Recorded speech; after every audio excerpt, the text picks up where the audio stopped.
And still ahead here on News 3 at 10, the band is back together. Albert Pujols back in the Cardinal uniform. Pretty excited about it. Yeah. Good evening, folks. It's been a warm one, so we are going to start things off with weather. Yeah, Emily, you've been talking about it all afternoon, and there's another warm-up coming tomorrow. Yeah, it just doesn't want to leave. I mean, today we actually saw temperature highs reach 2 records there for Paducah. That proposal would ban abortions after 15 weeks of pregnancy. Now, it does have exceptions for rape, incest, and when the mother's life is at risk. Senator Lindsey Graham proposed the legislation. He says most pro-life groups agree this is what federal legislation should be. Senator Graham made the proposal in a press conference last night.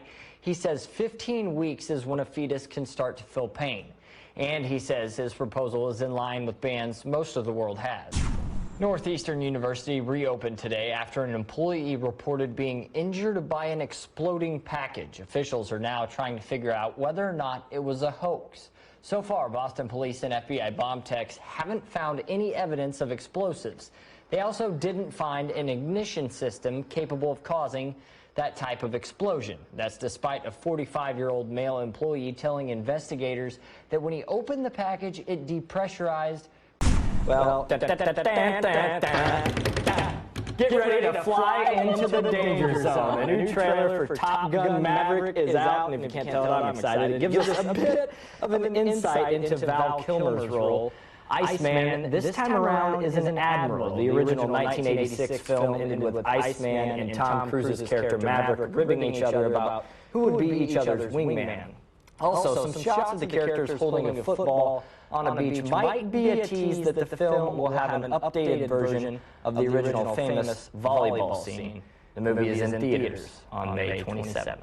And if anyone wants to get Brandon a gift, we know, maybe movie tickets. It's your favorite movie, right? The OG? It is, yeah. And I used to refuel fighter jets in air for the Air Force. Did that for about 10 years.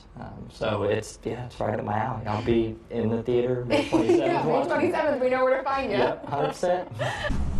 For anyone dealing with a cancer diagnosis is hard enough, and I'm sure a lot of us have probably seen people impacted by the disease firsthand. Yeah, that's right. But oftentimes it's the financial struggles that we don't see. According to a study by the American Cancer Society CAN Network, 39% of patients are in debt as soon as they're diagnosed. 45% say they've delayed care for serious medical issues. And if you're looking to get outside and exercise before that warm weather goes away, you have a new option in Mount Vernon. Their new fitness campaign court opened in July, and now they have an app to go with it. It gives you dozens of workouts and classes you can do on the court or even around town. Fitness trainers and court ambassadors say no matter the age or skill level, the court's for everyone. And if you want to hit the court, that might be a good weekend to do it. Temperatures are cooling off in the region. Kate will have more coming up.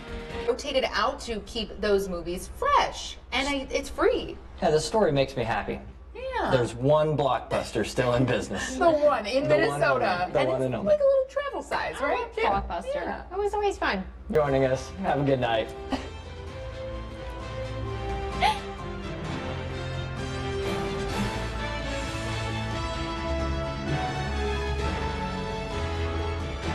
Northeastern University reopened today after an employee reported being injured by an exploding package. Officials are now trying to figure out whether or not it was a hoax. So far, Boston police and FBI bomb techs haven't found any evidence of explosives.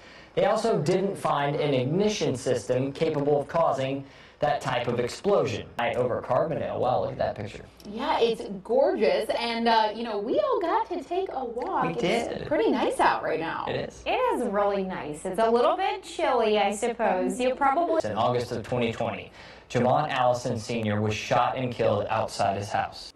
Such a heart-wrenching story there. DeVale Johnson was found guilty last Friday after a 2-week trial. His sentencing hearing is scheduled for January 24th of next year. The other 2 men involved will be sentenced later this month. Murfreesboro Apple Festival started today, and they've got a lot planned this year. Yes, they do. News 3's Emily Pike shows us this year's setup. Today, a federal grand jury indicted former Illinois House Speaker Mike Madigan on racketeering and bribery charges. Good evening, I'm Julie Williams. And I'm Brandon Merano. Madigan allegedly used his official position for financial and political gain. I spoke with state officials today on what that means going forward. Today, I spoke with former state senator, Marine prosecutor, and now gubernatorial candidate Paul Schiff to get his take on Madigan's indictment. Former Speaker Madigan is the highest profile individual who's been taken down. But unfortunately, in Illinois, corruption has been a bipartisan issue, and it pervades our entire political class. And we need outsiders to come in if we're going to ever regain the trust of the people of Illinois. Emily, Saline County authorities took a dozen horses from a farm in Harrisburg. They said they were being mistreated. Sheriff Whipper Johnson says the owner of those horses failed to give them enough food or water. The owner had previously been cited for the same issue. In July, authorities found a dead horse on the property. Those 12 horses were taken away and are being cared for at a local facility. The Sheriff's Department is trying to find the horses new homes tonight. Michael Carneal was 14 when he shot and killed 3 students and hurt 5 others at Heath High School in Paducah. Today, we were supposed to learn if the 39-year-old would be granted parole, but now that decision will come next week. News 3's Danny Bond. Senator Tammy Duckworth is pushing for increased testing at military sites. She wants more funding to help places impacted by burn pits. The chemicals from the sites are known to contaminate drinking water sources at military bases throughout the country. Duckworth is calling on the Department of Defense to address that issue. In a statement today, Senator Duckworth said, "We ask you to honor that responsibility and take the steps necessary to prioritize this hazard impacting our communities." People are finding torture rooms in places in Ukraine that had been occupied by Russia. This as Russian-occupied Ukrainian territories are set to make a vote on whether or not they'll become a part of it. Let's check in again one more time with Emily. Yeah, Emily, you've actually been tracking Hurricane Fiona. In August of 2020, Jamont Allison Sr. was shot and killed outside his house. And even though they got justice, they say it doesn't bring their loved one back. They say they'll honor his memory forever. News 3's Danny Vaya explains.